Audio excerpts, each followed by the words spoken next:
Bienvenidos, welcome everybody to the Lucha Libre Strong Style Podcast. I'm your host, El Rudo Más Rudo, Stevie P. Got the yellow steno pad. Last night we had Noche de los Grandes Part 2. Let's jump into it. So first match of the night was Octagon versus Mini Vikingo versus Lince Dorado versus Cruz del Toro versus Joaquim Wilde. All I gotta say, Cruz del Toro always coming out with the fire mask. They look great. Joaquim, he's getting a little unorthodox, going back to his DJ Z style. Can't hate it. I love it. But let's get into this. Already coming out of the gate, for some reason, LWO in Mexico are heels. Guess people don't like them, but it is what it is. But they were putting on a clinic. They are showing what Lucha Libre is all about. People got to put more respect on Cruz del Toro and Joaquim. They've been around forever. They're doing great. We got a young man in Mini Vikingo. Still some kinks to work out, but he's a future champion. Oh yeah, and did I mention that this match was actually for a #1 contendership for the Cruiserweight Championship. So the winner of this match faces Rey Fenix. Whoever Rey Fenix faces in that match is going to be an instant classic. It's going to be 5 stars. It's going to be 5 lucha masks. That's the grading scale that your boy is going to be on. We're going to give it 5 lucha masks whenever that match happens. Throughout the match, action everywhere. Head scissors, Octagon hitting the tornillos. But the biggest tornillo of the night was Cruz del Toro running to the corner, jumping up, tornillo to the outside, taking out everybody. If you watched it last night on YouTube, there was a part missing. Live that night, Octagon got hit with a bad DDT from Joaquim, landed on his head. Octagon, I hope you feel better. Hope to see you out in the future. But I feel like with Octagon getting hurt in that match, they had to do a flip. They had to do a change. And, as professionals as they are, they know how to work on the fly. If it was up to me, I would have gave Cruz del Toro the win, become #1 contender, because that man was showing out. He showed that it's time for him to shine. And to be honest, we've seen a lot of infighting within the LWO. But then again, it's a fatal 5-way for the title. It's going to be every man for himself. But Lince Dorado, veteran in himself, amazing wrestler, great trainer. He hit the shooting star press on Joaquim Wilde. And of course, he becomes #1 contender. Not mad about it, but I feel there was more people that were deserving.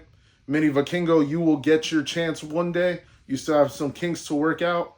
But man, when it comes to Joaquim and Cruz, if you're not going to put tag gold on them, one of them needs some single gold. On to that, we have the War Raiders, new champion, AAA tag team champions, calling out anybody.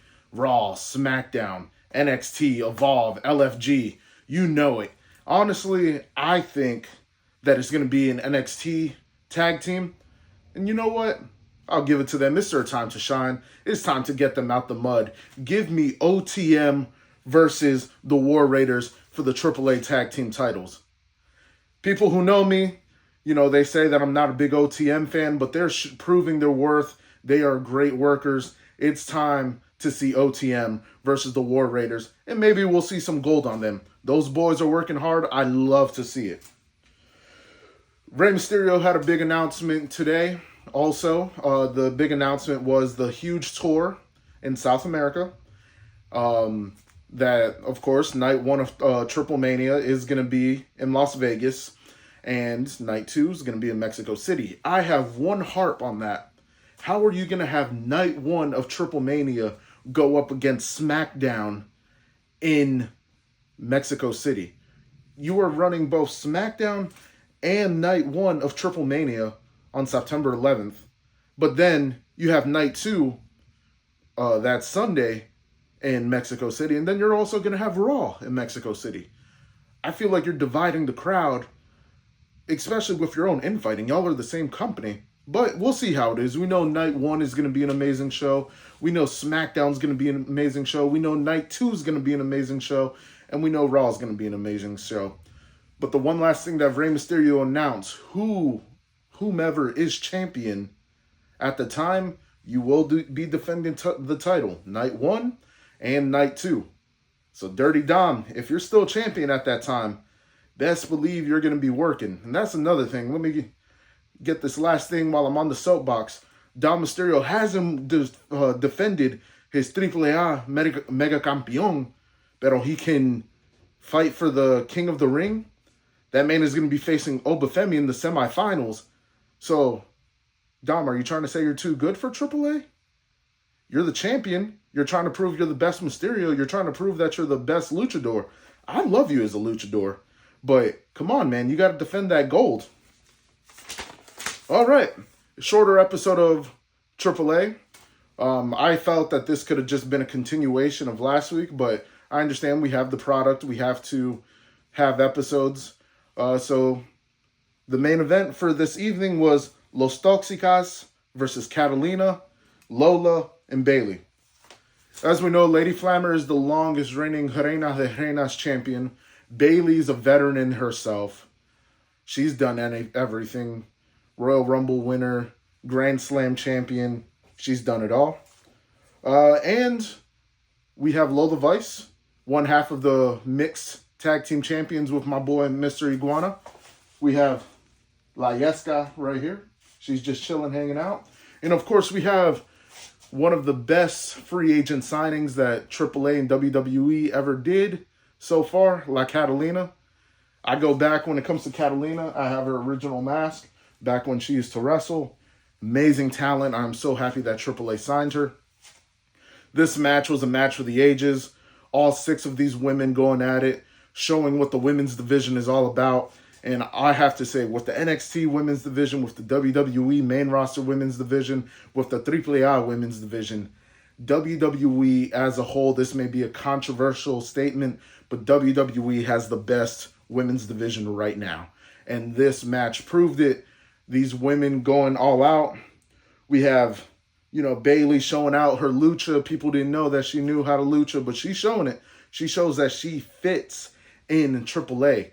I know, Catalina, you're probably next to get a chance at that title. But, man, if Bailey keeps on showing out, Bailey's going to become number 1 contender. Bailey's going to become Reina de Reinas champion. And she's going to be a true Grand Slam champion having that title. With that match, all 3 women, triple suplex. Everybody's going all in. And I will say this, I'm a guy. Last week we had mass versus mass. This week we had ass versus ass. Lola, Bailey, Catalina, Los Toxicas. This match was a man's dream. Not only because of the amazing wrestling, but they have the greatest assets. I'm just going to say that. Ended with that. With that, Bailey hitting Lady Maivia with an elbow. Los Toxicas break up the pin. After that, La Catalina comes in, hits Lady Flammer's trying to set her up for her basement drop kicking the ropes. She reverses it.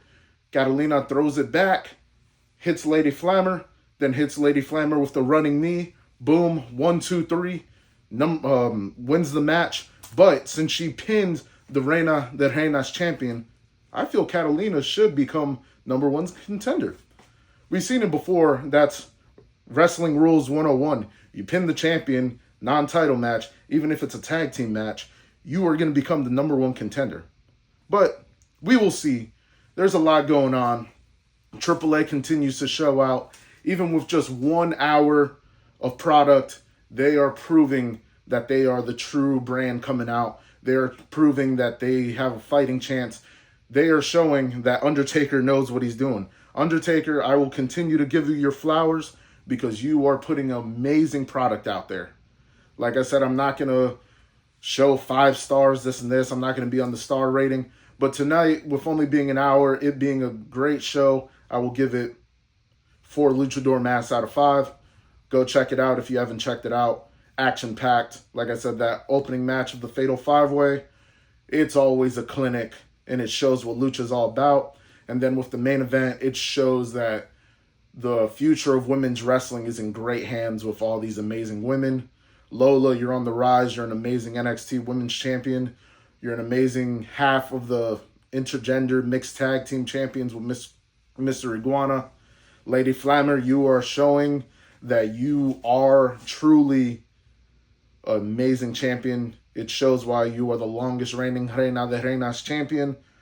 When it comes to La Regia and Lady Maravilla, you two are an amazing tag team, and you show that you are amazing support for Lady Flammer. But man, I am looking forward to the AAA product. It's going to be an amazing thing. We're going to be covering more. Catch me on the next episode. Love y'all. Thank you for the support. I appreciate y'all. Just like Strong Style, just like Lucha Libre, you never know what you're going to get. See y'all next time.